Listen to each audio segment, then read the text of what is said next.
Today, I'm going to talk about the only sugar that won't raise your blood sugar. Now, I see you're getting pretty excited about this, but before you get too excited, let me explain. Sugar is classified in a certain way. You have something called a monosaccharide and you have disaccharides. So let's just talk about those first. So a monosaccharide is like one individual sugar molecule, like glucose. That would be a monosaccharide. Mono meaning one, saccharide means sugar. And then you also have another monosaccharide called fructose. And if you combine these different monosaccharides together, you have different types of sugar. For example, table sugar is about 50% fructose and 50% glucose. And then you have honey, which is 30% fructose and 70% glucose. Then you have other sugars like lactose, that's like milk sugar. That would be glucose plus another type of monosaccharide called galactose. And then you have something called high fructose corn syrup, because it's a combination of glucose and fructose, could range anywhere between 55 to 90% fructose. And then you have agave nectar, which is combined of glucose and fructose. And fructose in agave nectar is about 85%. Okay, so it's a lot of fructose. Then you have fruit.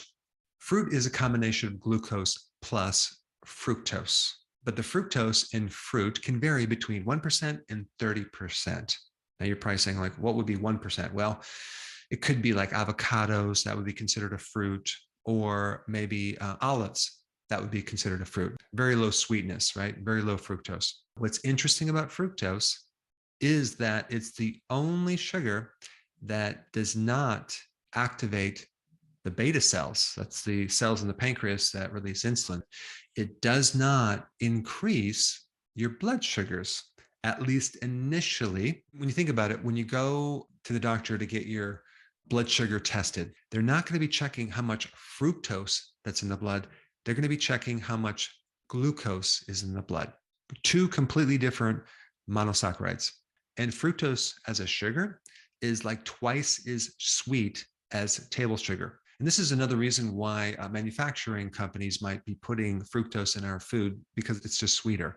If you take artificial sweeteners, you're talking about a factor of like 10,000 to 100,000 times sweeter than sugar. So that's why you need just a tiny bit. And humans lack the enzyme to convert fructose into glucose.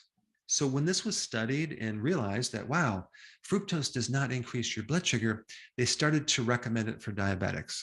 But let me explain the other half of the story, okay?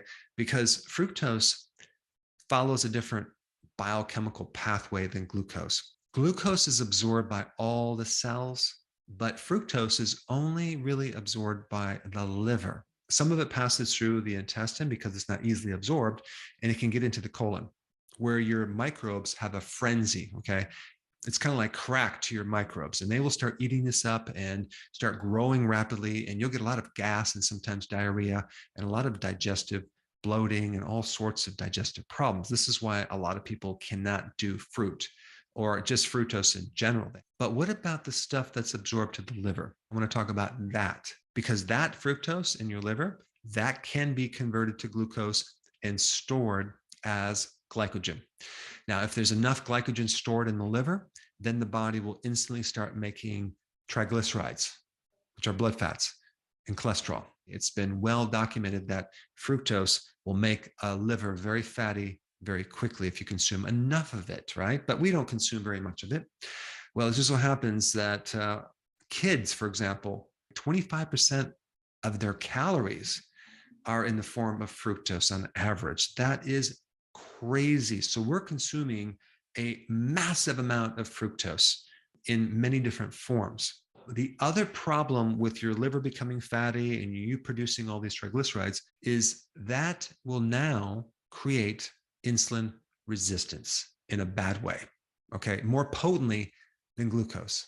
So now we're going to actually go right into diabetes a lot quicker. And now the body's going to produce more insulin indirectly. So just because fructose is low on the glycemic index and it won't raise your blood sugars, it will do it indirectly and create problems way worse than glucose, but in a different way.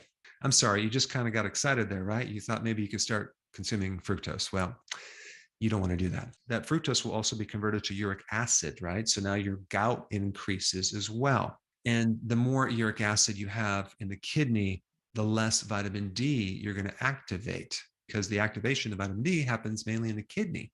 So that can be another problem. And we're going to end up with more inflammation and also profound atherosclerosis. That's right. It leads right to the clogging or the plaquing of your arteries. Now, in certain mice studies, and by the way, like mice and humans don't have that enzyme to convert fructose to glucose, there is shown a spike in homocysteine by 72%. Also, you're going to get low leptin levels, and that has everything to do with your appetite. So you're naturally going to not get satisfied, and you're going to overeat when you consume fructose. Probably another reason why they use high fructose corn syrup in so many drinks is to get you to drink more and more, because you're not going to be satisfied. Given that information, you can have alternative sugars. Okay, these are called sugar alcohols. And for that information, you should watch this video right here.